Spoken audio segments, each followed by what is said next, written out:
पाकिस्तान में फिशरीज की सनत मुल्क की मईशत में अहम किरदार अदा करती है। ये सनत न सिर्फ लाखों अफराद को रोजगार फराहम करती है बल्कि मुल्क की खुराक की जरूरियात को पूरा करने और बरामदात के जरिए ज़र मुबादला कमाने में भी मददगार है। ताहम इस सनत को कई मसाइल का सामना है जो इसकी तरक्की में रुकावट बन रहे हैं। पाकिस्तान में मछली पकड़ने के रवायती और जदीद तरीके दोनों इस्तेमाल किए जाते हैं। रवायती तरीकों में जाल, डोरी और ट्रॉप्स का इस्तेमाल शामिल है, जबकि जदीद तरीकों में ट्रॉलर्स और सनती जालों का इस्तेमाल किया जाता है। साहिली इलाकों में माहीगीर छोटी कश्तियों के जरिए समंदर में जाते हैं और मछलियां पकड़ते हैं। दरियाओं और झीलों में भी मछली पकड़ने का काम होता है, मगर असल में फिशरीज की सनत का इन्हिसार समंदर पर ही है। लेकिन सनती और घरेलू फुजले के बायस पानियों की आलूदगी बढ़ रही है, जिससे मछलियों की अफजाइश मुतासिर हो रही है। मछलियां साहिल से दूर हो रही हैं, जो माहीगीरी को मुश्किल और महंगा बना रही है।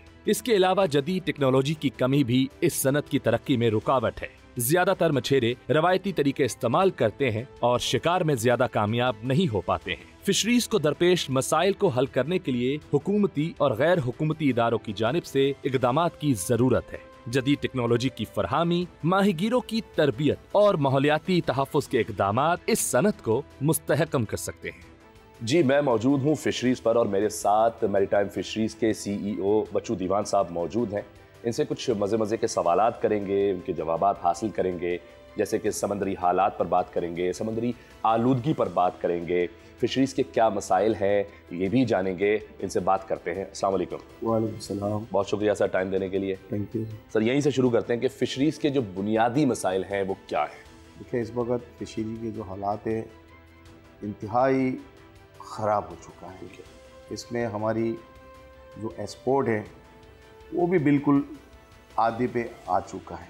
ठीक। इस वजह से ख़ास तौर पे यहाँ का जो माहीगीर हमारी जो व्यवस्था है कि उनकी रोटी इसकी माहीगीर से है, समुद्र से है। वो हमें फ़िश ला के देता है। लाने के बाद हम यहाँ उसको पैक करके उसको एक्सपोर्ट करता हूँ। और आज जो 2 से 3 साल हो गया जो सूरत हाल है हमारी फ़िशरीज़ का, एक्चुअल पहले हमारी एक्सपोर्ट कई गुना ज़्यादा थे। मेरा ख्याल 70 अरब 80 अरब का एक्सपोर्ट होता था हमारे फिशरी इंडस्ट्री का। अभी आप उठा ले, मेरा ख्याल हालिया में हमारी उसमें हम आधा आ चुका। और ये आप किस टाइम की बात कर रहे हैं कि कब थी ये, कितने साल पहले? ये 2-3 साल पहले हमारी 80 अरब थे फिशरी की एक्सपोर्ट।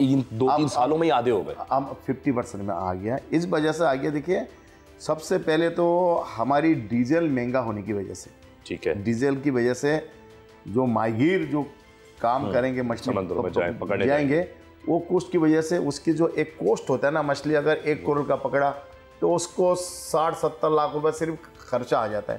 तो जब तक वो 60-70 लाख का मछली नहीं पकड़े तब तक उसकी कोई अंदामी नहीं होता है। क्यों? डीजल इतनी महंगा, एक लॉन्च बाहर 1 महीना ट्रोलिंग करने के लिए उनको 25 से 30 लाख रुपए का सिर्फ डीजल की खर्चा होती है।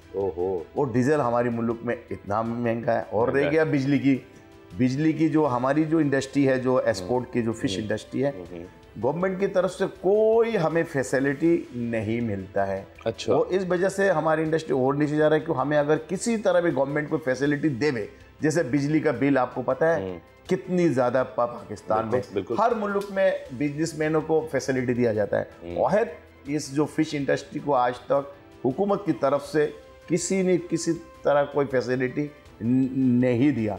इस खास तौर पे बिजली की वजह से हम पहले बिजली का बिल भरता था 10 लाख 15 लाख 20 लाख, तो क्या जुल्म से जुल्म ज़्यादा काम कर गया तो हम 30-35 लाख भरता था। आजकल 2 करोड़ रुपए हमारा फैक्ट्री का बिल आते हैं। तो कई 100 गुना बढ़ गया। कई गुना बढ़ गया। तो ये हुकूमत पाकिस्तान को चाहिए, जारी बात है, हमारी भविष्य कैसे बढ़ेंगे, कैसे आगे आएंगे, कैसे ऊपर आएंगे। एक्सपोर्ट तो कह रहे हैं, हमारा सब कह रहा है, तमाम अदारा कह रहा है, तमाम हुकूमत कह रहा है कि हमारी एक्सपोर्ट दिन ब दिन नीचे जा रहा है। तो जारी बात है, हुकूमत को चाहिए ना भाई, जो एक्सपोर्ट करके डॉलर ला के पाकिस्तान को देता है उनको भी फैसिलिटी दे देना। दिलचस्पी नहीं ले रहा है। और एक बता दूं आपको, फिश इंडस्ट्री से माशाल्लाह जो इतनी बड़ी टैक्स पे कर रहा है ये गवर्नमेंट को मालूम है। और यहाँ एक तरह का नहीं है, 2 तरह का टैक्स पे होती है। एक सोशल गवर्नमेंट को जो माहीगीर से, माहीगीर जो समुद्र से मछली कैच करके ला के देता है, उनसे भी ये सोशल गवर्नमेंट 5% गेट पास की शक्ल में पैसा लेता है। अगर वो 1 करोड़ का माल लाता है तो 5 लाख रुपया उससे गवर्नमेंट ले जाता है, ठीक है, ले जाता है। ये भी तो इस इंडस्ट्री पाकिस्तान को 2 तरफ का टैक्स पे कर रहा है, मगर उसकी अगेंस्ट में देखिए हम पूछना चाहता हूँ क्या यहाँ माहीगीर को क्या सहूलत दिया हुआ? ठीक है, गवर्नमेंट की तरफ से माहीगीर, देखिए माहीगीर कोई सहूलत उनको नहीं मिला गवर्नमेंट की तरफ से। अगर बाहर मर भी जाए ना समुद्र में गिर के कोई हादसा होके, तो भी यहाँ कोई इनको 2-4 10 लाख 5 लाख नहीं मिलता है। अभी देखिए हमारी यूरोप जो बैंड है हमारी, अगर हमारा यूरोप खुल जाए तो हमारी एक्सपोर्ट डबल हो जाएगी। एक्चुअल हम चाइना एक्सपोर्ट करते हैं, ठीक है, वो हमसे लेके री एक्सपोर्ट करके उसको बाहर मुल्क भेजता है। अगर वही काम अगर हम पाकिस्तान में करें और हमारा यूरोप खुल जाए तो हमारी एक्सपोर्ट डबल हो जाए। हुकूमत को इसमें अमल करना चाहिए, देखना चाहिए, इंटरेस्ट लेना चाहिए। सिर्फ बातों में हर कोई आ जाता है मगर उसका फाइनल को कोई नहीं करता है। ऐसा कोई मिनिस्टर आ जाएगा, कोई वो आ जाएगा, बात करके चले जाएगा। तो अभी मेरे ख्याल अनकरीब मेरे ख्याल यूरोप में आ रहा है, पूरी फिशरी को मेरे ख्याल विजिट करेंगे। तो हमें सिंध गवर्नमेंट से मेरा अपील है क्या उनको इस तरह दिखाया जाए जो उनको काबिल कबूल हो और हमारी यूरोप खुल जाए। हालात की वजह से इस वक्त मेरा ख्याल 60% लांचे खड़ा है। ओह, 60% लांचे खड़ा है, 40% लांचे चल रहा है। 40% लांचे चल रहा है। तो पहले यहाँ का लांचों का कीमत होता था 3-3 करोड़ 4-4 करोड़, अभी वो लांचों का कीमत आपके 1-1 करोड़ में 50-50 लाख में बिक रहा है। तो उसको कोई चलाने का जो मालिक है वो सब रोड में आया हुआ। कुछ लोग चल रहा है जो 40%, कभी नुकसान, कभी बराबर, इस तरह। जी, बच्चू दीवान साहब से हमारी गुफ्तगू जारी है, लेकिन पहले चलते हैं ज़रा इस निज़ाम को समझते हैं, फिशरीज़ के यहाँ के जो लोग हैं उनसे बात करते हैं, उनके क्या मसाइल हैं उनसे ही जानते हैं और फिर इस मुलाकात को, इस बातचीत को कंटिन्यू करेंगे। जी, मैं इस वक्त प्रोडक्शन हॉल के अंदर मौजूद हूँ और यहाँ पर जो है वो आप मेरे इधर अतराफ़ में देख सकते हैं कि मछलियाँ ही मछलियाँ हैं। और ये मछलियाँ कहाँ से आ रही हैं, किस तरीके से लाई जा रही हैं, अब यहाँ पर पहुँचने के बाद क्या क्या प्रोसीजर जो है वो होता है, यानी कि मछलियों की सफाई है और उनकी जो है वो उनको तोलना है, छानबीन करनी है, छाँटना है, बड़ी छोटी, ये सारी जो बातें हैं, ये सारी जो इन्फॉर्मेशन है वो यहाँ पर हमारे साथ जो है वो प्रोडक्शन कंट्रोलर मौजूद है, उनसे जानते हैं बात करके। अस्सलाम वालेकुम। वालेकुम सलाम। कैसे हैं आप? ठीक है, अल्लाह का करम है। पाकिस्तान की मार्केट की या ख़ासतौर पे चले मैं कराची की मार्केट की बात करूं तो कौन सी मछली है जो यहाँ पर ज़्यादा सेल की जाती है, लोग ज़्यादा पसंद करते हैं उस चीज़ को खाना?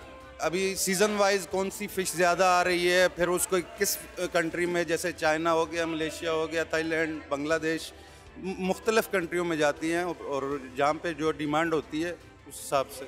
अच्छा, मुझे थोड़ी सी ज़रा चीज़ें दिखाइएगा भी जिनके बारे में आप बात कर रहे हैं, तो ज़रा चलते हैं और मुझे बताइएगा। सबसे पहले तो इधर आए कि बताइएगा ये क्या तरीकाकार है इसका। अच्छा, ये बताएं मुझे कि जैसे मैं देख रहा हूँ बर्फ़ भी रखी हुई है, तो इसका क्या सीन है? सर, स्टार्ट हमारा यहीं से होता है। रिसीविंग के बाद हम जो है इसको आइस करते हैं, फुल देखें आप चिल हो रही है। इसके बाद यहाँ से ये स्क्यूट है, लोलीगो स्क्यूट जो है ना, इसका एक्सपोर्ट नाम है।